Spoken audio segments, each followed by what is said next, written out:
Thank you.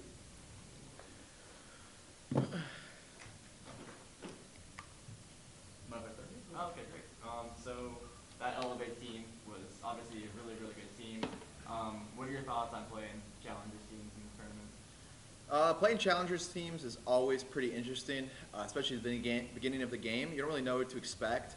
I feel like everyone is pretty much on the same playing field, and they might even have more reps than us playing. You know, those guys are grinding, trying to get out the pit, and you got to respect it. So those guys definitely showed up. S&D versus them was pretty hard, but at the end of the day, we locked down the respawns.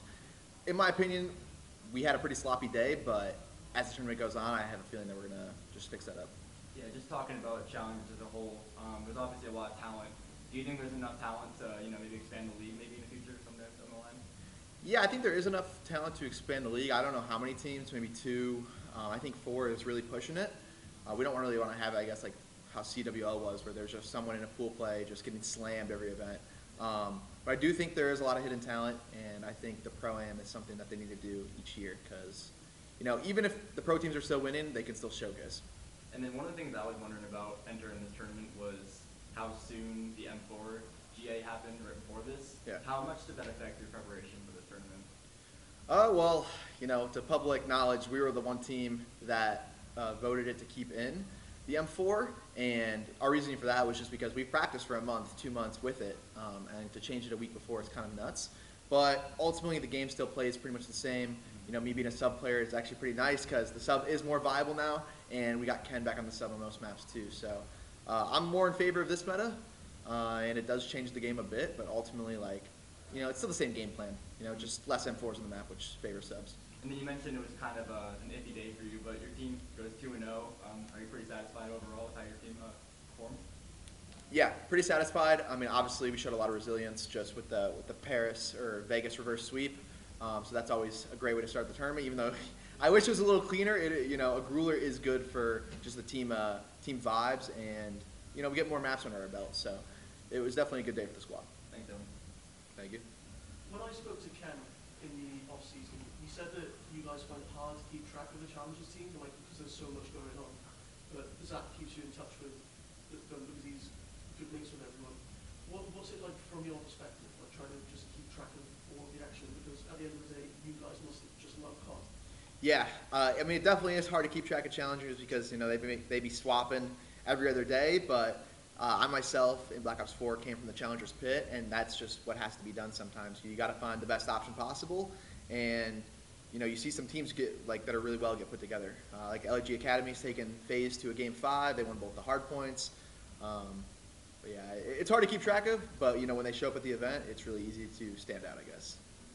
You mentioned about undiscovered talent in challenges, but the guys on the team that you just played against, Denza, Vortex, those are some of the most established players that EU has ever seen. Mm-hmm.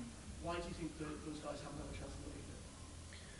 I think when it comes to just, I guess, veteran challenger players like that have actually made a name for themselves, I feel like just teams aren't looking for something like that. People like that have came and gone.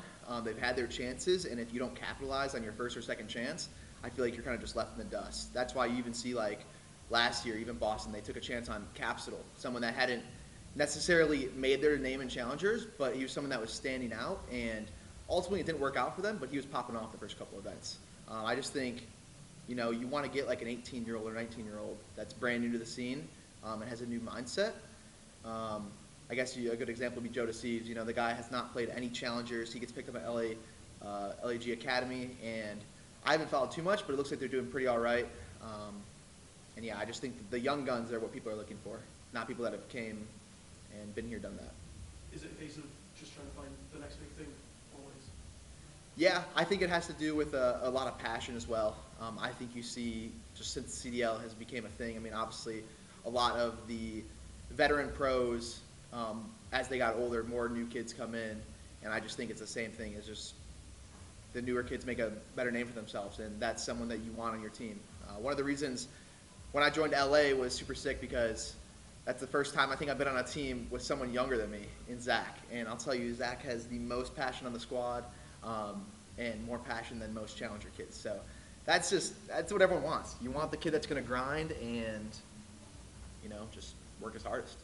Yeah, and Zach said about the real tournament starting tomorrow, that is the case. The 18 bracket is a bit different to what other majors are, but Yeah. you guys have to be confident. Yeah, I mean, we're feeling really well. Definitely some things to fix up, but you know, just happy we made it through pools like we did. Could have been smoother, but you know, that's just step one. Step one done. And tomorrow the actual tournament starts. I'm not even sure who we play yet. I don't know if that's decided, but I'm excited for anyone. And how hard is it to sort of change things in one night? For game plan wise, it's pretty tough, I guess, to change things.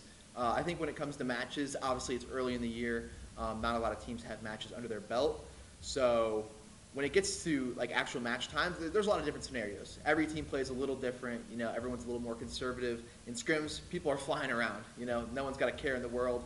Obviously, you still want to win those scrim maps, but when it comes to matches and things get tense, situations change. So the best thing we can do is go back, watch it over, and say, hey, right here should have done this, right here should have done this, and try to adjust as little as we can. One last question, going Yeah. back to what Ant said previously. You know, with players retiring, like Krim and, you know, this is Scums last year, do you notice a passing of the guard and a lot of young talent stepping up and, you know, taking that role on? Yeah, I think a lot of younger talent is stepping up and just, you know, trying to take their charge within the teams and, you know, build their own rosters. I think the one thing that is kind of weird, like for me personally, I've played since AW. I played when I was 14, 13 in Ghosts, and before I made the League of Black Ops 4, I already had a lot of respawn experience. I feel like a lot of the new talent that gets picked up nowadays doesn't have a lot of respawn experience, so it's basically a gamble. But the gamble pays off. You know, you can hit gold. Thanks, man. Thank you guys. Thank you. Time to get some food. Yeah, I know it's late. It's been a long day. Everyone closes here so early. True. I was Yeah, trying to get dinner last night, and it was like I had like 3 options on DoorDash because I got in at 7:30. We went to dinner the last 2 nights, and they're like, the kitchen's closed. I was